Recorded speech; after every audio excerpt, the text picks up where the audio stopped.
Hello and welcome. This is the Insurance Pro Blog Podcast. I am Brandon Roberts. And I am Brantley Whitley. And you are listening to the internet's favorite podcast about life insurance. Mm-hmm. If only it were a podcast about something else. Anything else. Our There'd lives would be more.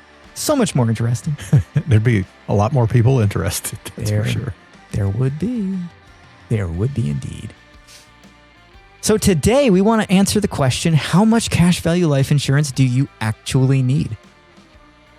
We're getting back to our roots. Makes that whole, this is a boring podcast lead in seem like, whoops, probably shouldn't have gone down that road. But here we are. Well, that's a loaded question, right? How much cash value life insurance do you actually need? I think it's a dumb question. Just come out and say it. I know. We don't have enough listeners as it is. Let's piss the rest of them off. Like that's, yep. Good job. Good job, Brandon. Why do you think it's a dumb question? Because I think it's it's just overgeneralizing like way too many concepts, and it's hypothesizing that there's like some sort of formula that we would use to determine this is the adequate amount of cash value life insurance you should have. Mm. And the truth is it doesn't work that way. No. It simply doesn't work that way. And it's actually, despite I think some people thinking it's a wise style question, I think it's fairly myopic. Yeah. Well, you lost me at need. Cash value life insurance and need. Because I'll go ahead and not bury this lead either. You don't need any cash value life insurance. Nope, you don't. And there goes all those endorsement discussions we were having with other industry organizations. Yeah, no one's interested. No.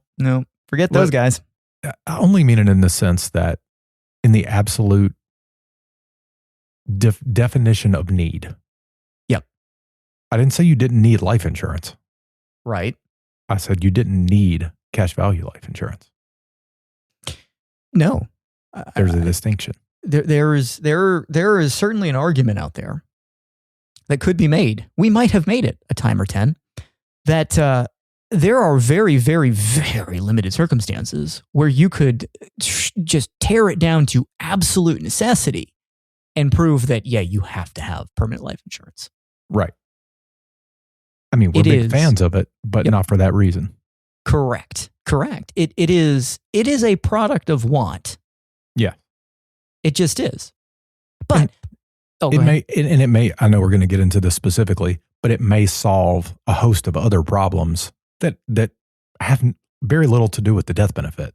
That may be a part of it, but there's a lot of other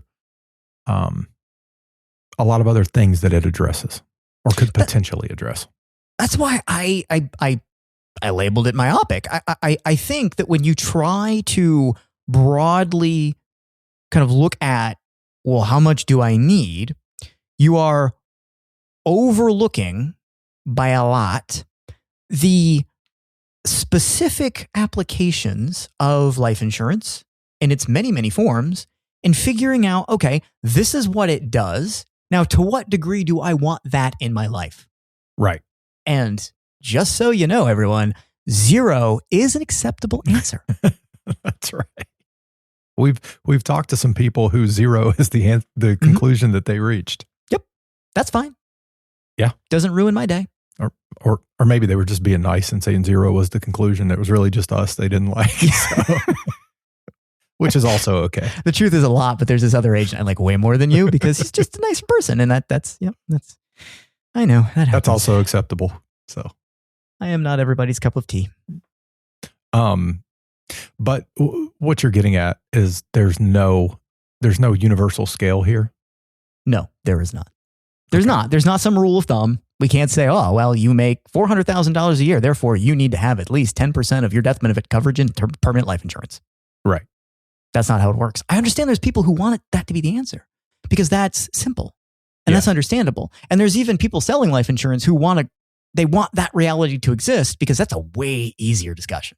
Yeah. And there's even books on human psychology that have been written specifically for sales and marketing that would suggest if you just sort of make up that system, you'll probably sell more of whatever it is you're trying to sell, including life insurance. Well, that's true. I always think about the story you told me about your early days in the life insurance business and this other person that worked for the company that you in the same office, I believe, that you worked at. And her sales approach was you get was it like the bronze gold or the bronze silver and gold package? Yeah. She actually, she was originally from Southeast Asia, and she sold life insurance back in the home country. And that was the way they sold life insurance, because most of it was permanent life insurance. Yeah. And that was just the way things were there. And so going out and telling people, look, there's 3 options. Okay, good, better, best. And this is what it is. And you choose. And what was bronze versus silver versus gold? It really just had to do with how much money they were putting into the policy. Yeah, exactly. But that does scratch the itch that most humans have, which is just tell me what to do. Mm-hmm. It's very prescriptive. We are much less successful. We fail miserably because yes. we offer the Cheesecake Factory menu to people and go, well, you decide. And they go, I don't know what any of that means. That is a very nice and simplified version. It is the Cheesecake Factory menu, but then we have to explain all the options on the Cheesecake Factory menu. And then we pretend like you actually paid attention. And then we tell you the decision is yours. Why would I have the chicken Alfredo versus the French dip? Like then you're comparing things that have nothing to do with one another. Right. Which is kind of how we feel about, I'll just broadly speaking, whenever people arguing, that whole life insurance is better than term insurance, or the counter to that term insurance is the only insurance you should ever buy. We're like, you're missing the whole point. Yep. That's always been there isn't one right answer to this. There probably is a best answer for an individual that you're talking to, given their set of circumstances. Yep. But there is not one universal right answer. And that being said, we should move on. That also applies to the amount of death benefit that you need, or that you purchase. Let me not say need, because that's a nuanced discussion. Yeah, I was going to roll out an example using death benefit. So you could sit down with an insurance agent, a financial planner, whoever it is, and determine I need $2 million of life insurance. Right. And you could even get granular in terms of, well, I need $1 million to replace income. I need $500,000 to pay off the mortgage, and I need another $500,000 to pay for college. Right. Right. Mm-hmm. So you could compartmentalize it that way. I would argue there's a lot of good practice in compartmentalizing that way. And then the question becomes, well, should it be term insurance or should it be cash value life insurance? And it really depends on your preferences. Yeah. So, in general, the way that we simplify things is saying, well, if it's a defined period of time, then term insurance makes a lot of sense. Right. If the need is fine. But we can go too far with that. Like, well, if you don't know what the defined period of time is, then the inverse would be true. It should be cash value life insurance. Right. Now, I've spoken to a lot of people in their 20s, 30s, 40s about buying life insurance. And some, but not all of them, have a clear picture on when they want to retire. Right. So does that mean the ones that don't have a clear picture just automatically should buy whole life insurance? No. When I was a Guardian, everybody would have favored that opinion, but that's not the way people should go about this. Right. So the nuance to the discussion is, well, one, are there things that are kind of undefined with regard to timeline? And if there are, that might indicate something like whole life insurance or universal life insurance, because there's less chance that you're going to run out of the term there. Right. But there's also going to be a certain group of people who go, well, I don't know exactly what the timeline is, but I'm going to hazard the guess that within the next 10 to 20 years, I will have figured that out. And I may not need the death benefit anymore, or I may not need all of that death benefit anymore. So it's okay if I buy term life insurance. Or I'm going to acknowledge and accept the risk that I might have to redo all of this in 10 years in order to buy another 20 or something like that, because I'll figure out after 10 years that, yeah, it's going to be a longer period of time than I originally assumed. Mm-hmm. That's fine. There's lots of people who buy life insurance more than once. Oh, yeah. And anybody who tries to buy it just once and figure it all out right from the beginning, probably going to be disappointed at some point in the future. Right. So what we should be doing instead is saying, well, okay, term life insurance, simpler one to discuss. You pick a death benefit, you pick a guaranteed period of time. The premium is the premium. You understand that you pay that premium over whatever the set amount of time is. Most often, or more often than not, it's 20 years. And then at the end of the 20 years, it's gone. Right. Whole life insurance, you pick a death benefit. It has a premium, going to look much larger than term life insurance. You also pick a period at which the policy's paid up. So could be your age 65, could be your age 100. There are other variations. And as long as you pay that premium, your original death benefit is going to remain forever and always.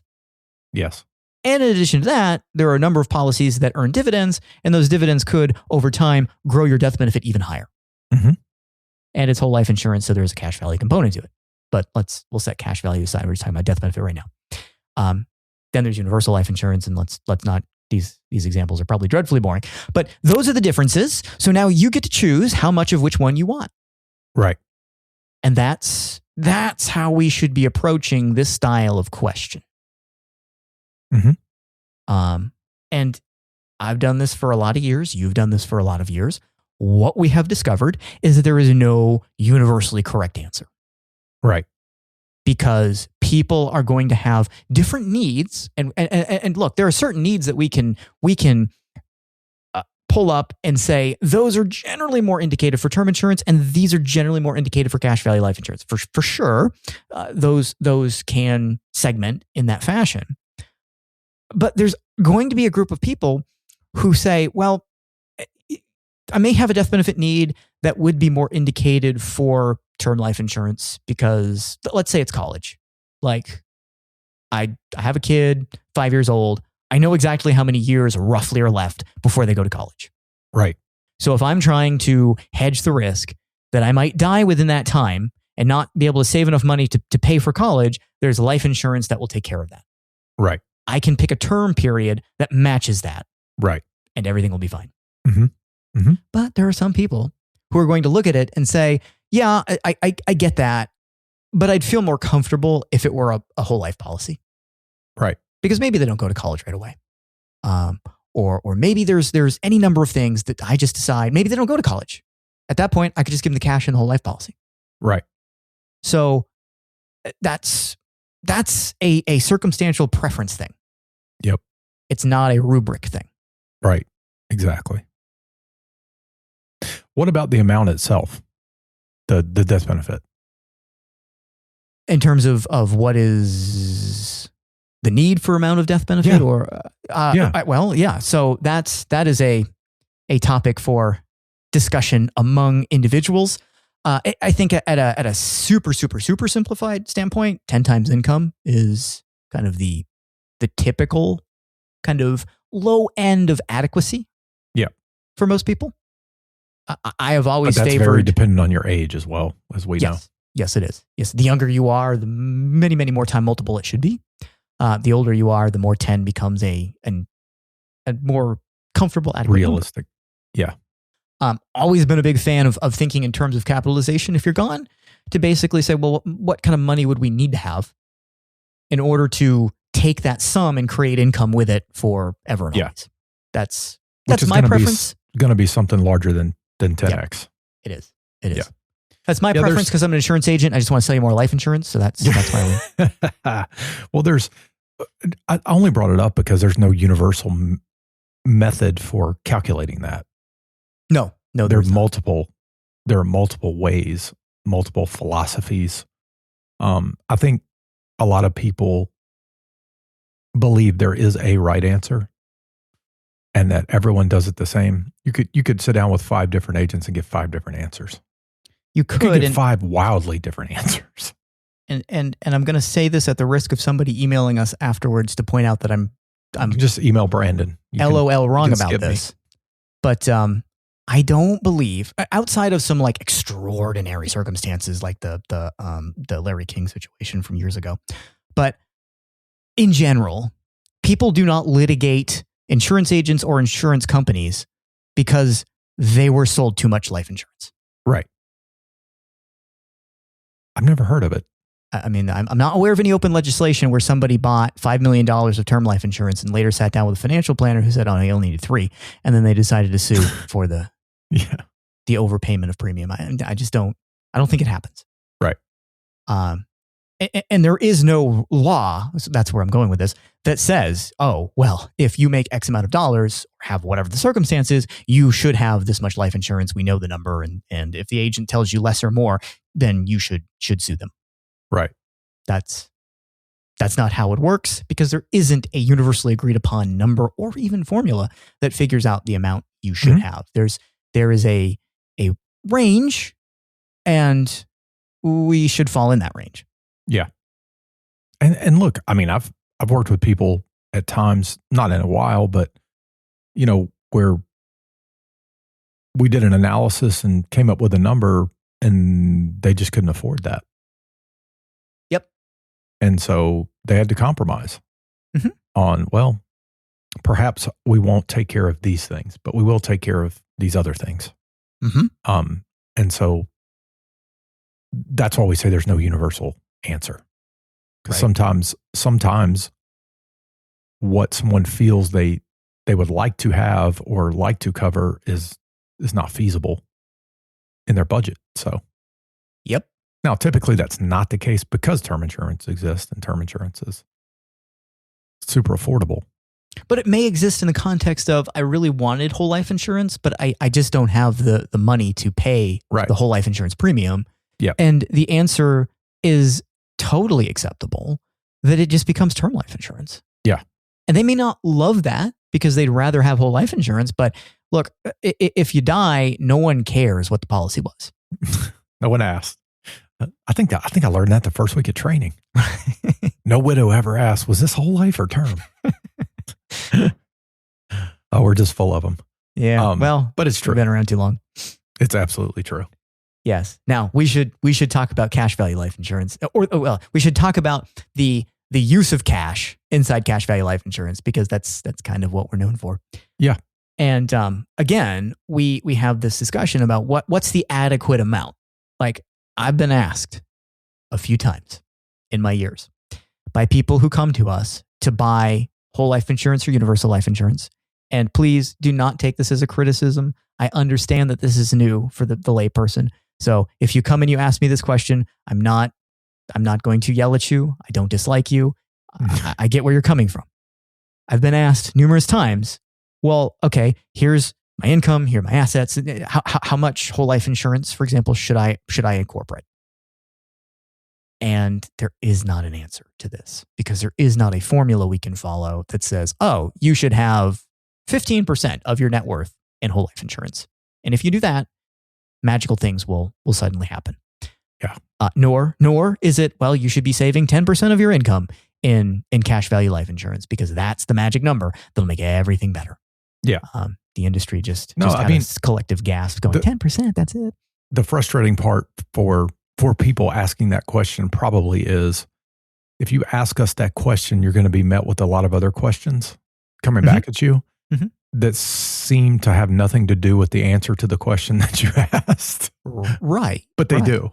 We're getting around to it. Well, let me paint the picture for you. So I think it's a much, much more reasonable way to approach this. It's going to seem complicated at first, but I think most people get this. So if you figure out, hey, when I retire, I need $10,000 a month. And I also know, after looking at it, that of that $10,000, like $7,000 is going to be like non-discretionary income.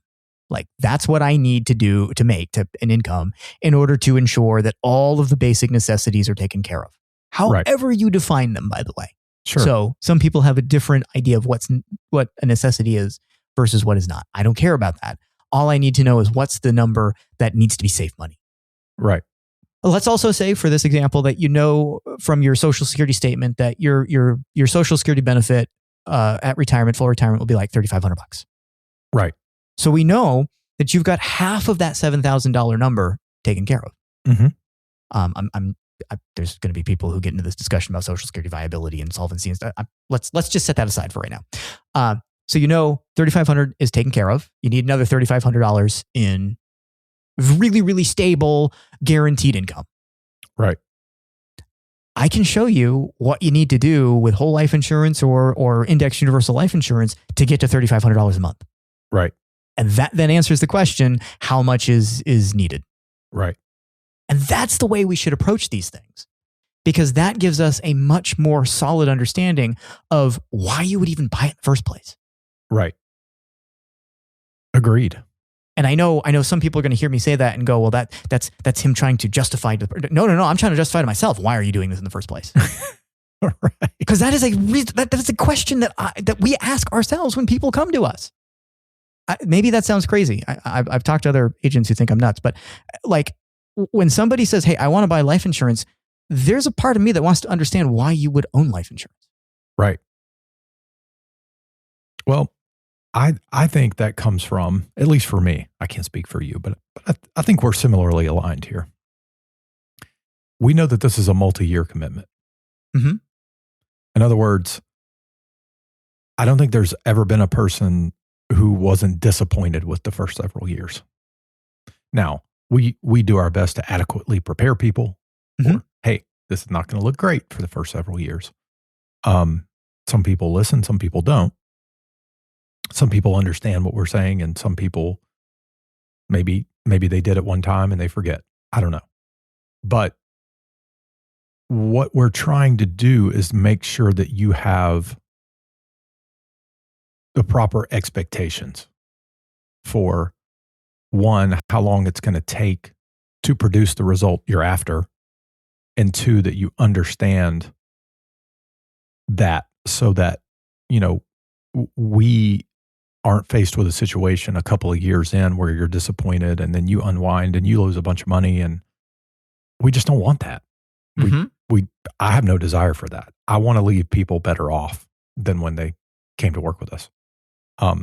Yep. And so we're trying to figure out, is that, are you approaching this from the right angle? In other words, if you've just been watching TikTok videos and it seems like the thing to do because you're going to get rich doing it,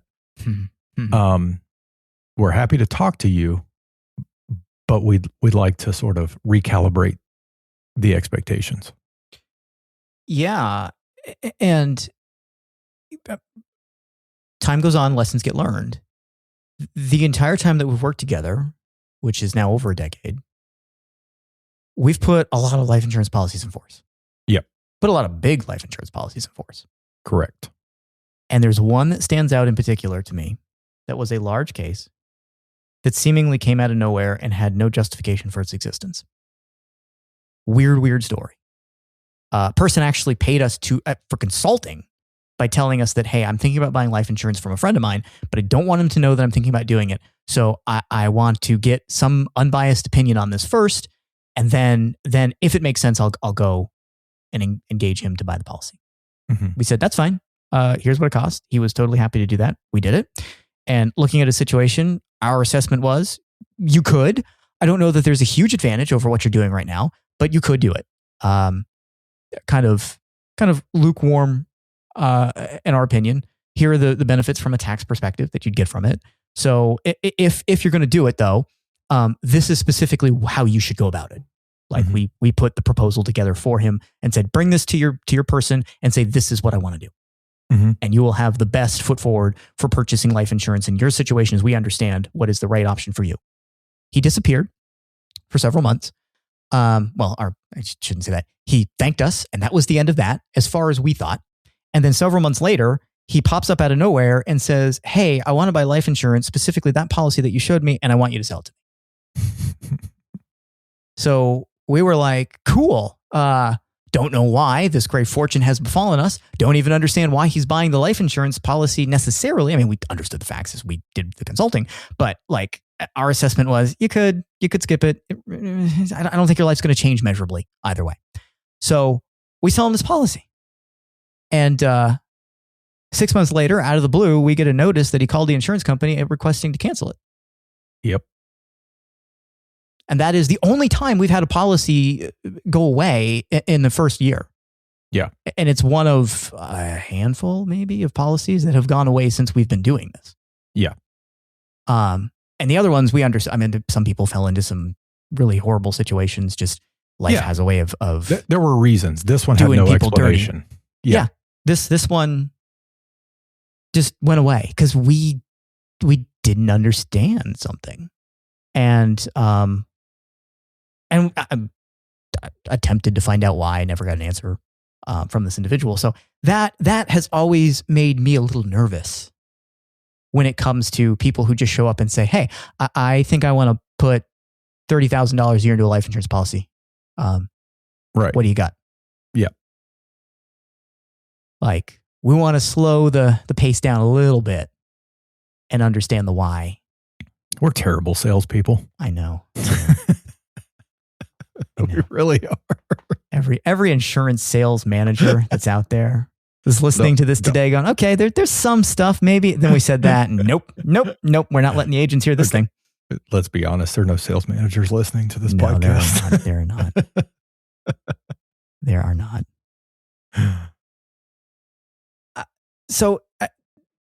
But once we figure out why you would do something up against the what it actually brings to the table. Yeah. That is a much, much more productive thought experiment at the very least. Yeah. Versus, well, how much cash value life insurance do I need? And, there are plenty of people who think cash value life insurance is horrible. And we'll give you all the reasons. And from a very superficial perspective. And when you frame things like, well, how much do I actually need? I think it gives them an opportunity to argue against in the style they prefer, which is, well, here are all the basic things we don't like about it. Right. But if you do that with as an analysis for your decision making, you basically talk yourself out of everything. Mm-hmm. Right? Like, should I buy a house? Well, if you buy a house, you got to pay property taxes and homeowners insurance and maintenance. Like, you got to fix things when they break. That's terrible.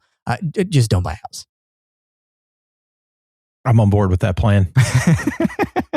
Well, it's not always perfect. Somebody's going to say, yep, that. And again, to our point, for some people, that's going to resonate and go, yeah, I don't want anything to do with that. Other people are going to go, yeah, but I want all the other things that it brings to the table. So I'm going to deal with it.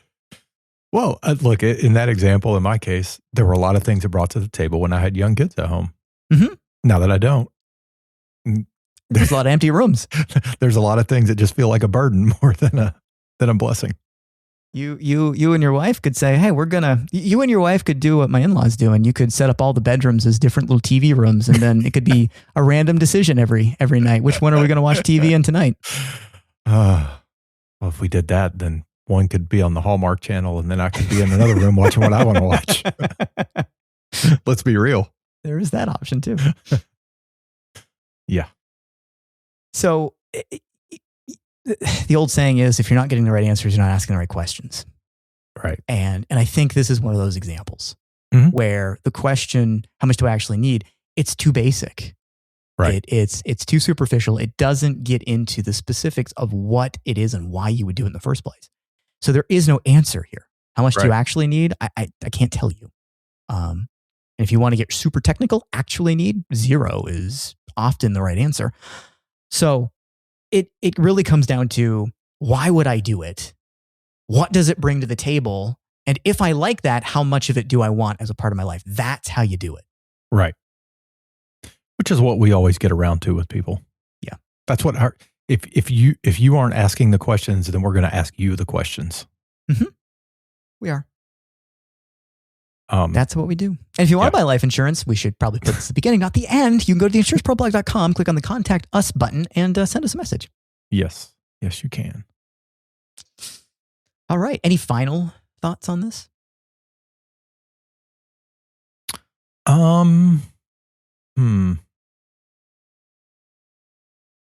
Long pause for dramatic effect. No, I was just trying to think about how to summarize what I wanted to say. I just think that, to reiterate, what you said. I think placing cash value life insurance in the proper context for your life is going to be the way you arrive at what you need in terms of the amount of cash value life insurance. Context is everything. And we have clients where it plays a much bigger role in their lives than some other clients where it plays a pretty minor role in their lives. That doesn't mean one is right and one is wrong. It just means that they have different desired outcomes. Very, very well said. All right. I think we can leave it there. So I am Brandon Roberts. And I am Brantley Whitley. And we will see you next week.